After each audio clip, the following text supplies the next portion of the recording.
Thank you very much for inviting me to this.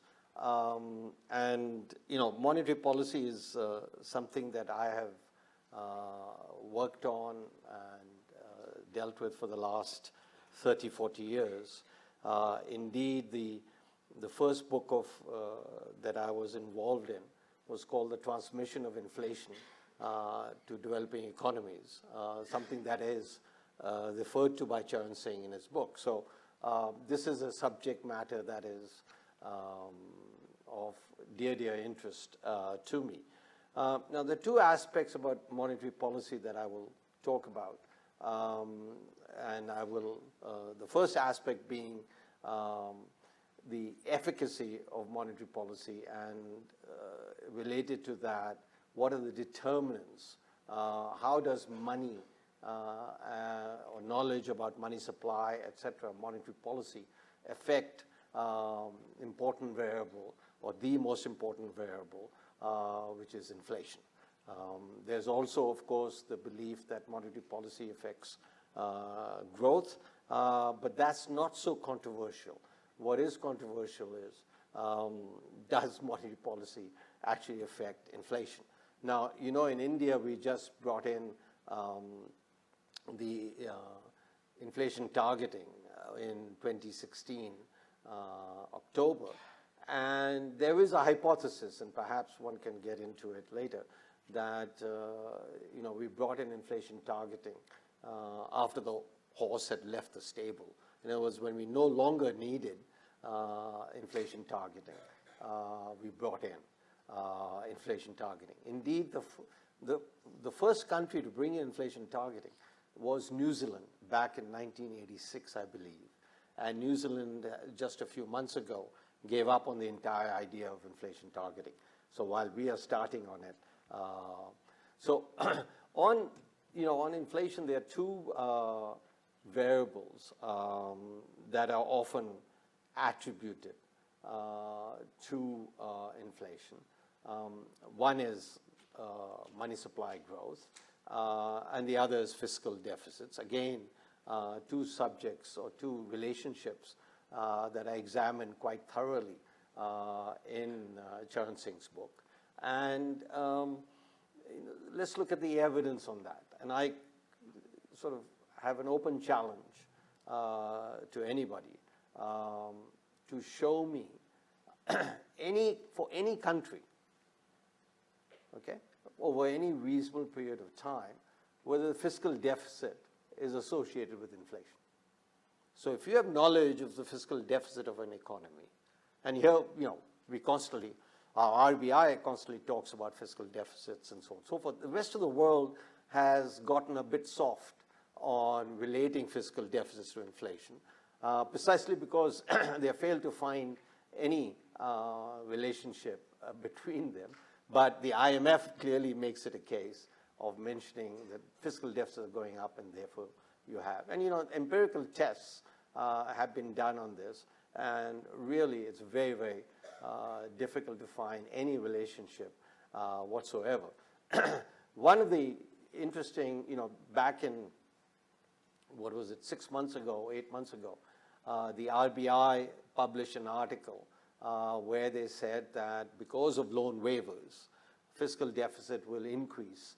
The consolidated central fiscal deficit will increase by 100 basis points, and that will cause a 50 basis point increase in inflation. Okay. So this is an academic article which they cite in the Monetary Policy Report, etc. And the time period that they take for this is between 96 and 2014. Now, and it's quarterly data. Now we have, and a curious question arises, we have data, quarterly data from 1996. Anybody who's worked with quarterly data knows that we have, from 1996 onwards, quarterly data. And so the question arises, why didn't the RBI use that piece of evidence? They only started their analysis from 2006 to 2014. Well, a funny thing happened on the way to the forum, on the way to the analysis, is that if you take even 1 year prior, if the RBI in their econometric model had even taken data from 2005, they would have lost the statistical significance on the fiscal deficit. And if you go all the way back to 96, it just is no relationship between fiscal deficits and inflation for India. Okay. So one, I think, the empirical evidence is rather strong that fiscal deficits don't have much to do with inflation. You may not want fiscal deficits. I, for one, do not want fiscal deficits because the government is involved, and the government, by any day of the week or month or year, I would take a private sector decision-making process rather than a government decision. So I think there are good reasons to oppose fiscal deficits, but not the academic reason normally cited that this will lead to inflation. I want to end with, there is an interesting chapter on debt management and whether the debt management should be part and parcel of the RBI, which it is. Now, so the chapter document, so there's a lot of discussion about, debt management, whether it is helps in the independence of monetary policy or it doesn't, and if you will, what has been other countries' experience with having debt management as part of the central bank. So it's the central bank is, if the central bank does debt management, it's, it does the crime, it does the policing, it does the execution, it does the judgment. So you're setting interest rates and you're also borrowing and setting up the debt management strategy. Now, the curious thing I want to leave you with is that there are, I think, 14 reports, 14, count them, that India has had since 92, 93, or maybe a few years prior to that, on debt management in India. And these reports have all recommended that there should be an independent debt management office, independent of the central bank, including some real luminaries, and I mean luminaries in an important sense, really very, very, some of the brightest central bank governors that we've had, Y.V. Reddy, a very bright deputy governor, Rakesh Mohan, and then you have Raghuram Rajan.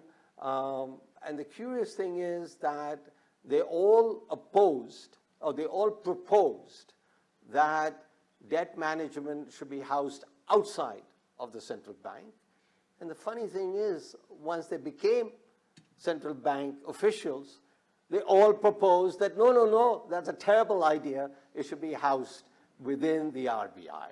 So I don't know what happens in the gates of the RBI, but that's a reality that we face. So I want to end with that we are one of the very few countries in the world that, one of the very few important countries, that may be the only country, that has the debt management office within the central bank, and with the central bank having complete authority to determine interest rates and to determine the structure of your borrowing, which is what debt management is. So it's something for us to think about when we examine why it is that such an important function is left to the RBI, when its own proponents have said it should be moved out, except for the days when they were in the RBI, and that is the decision that we have to stay with.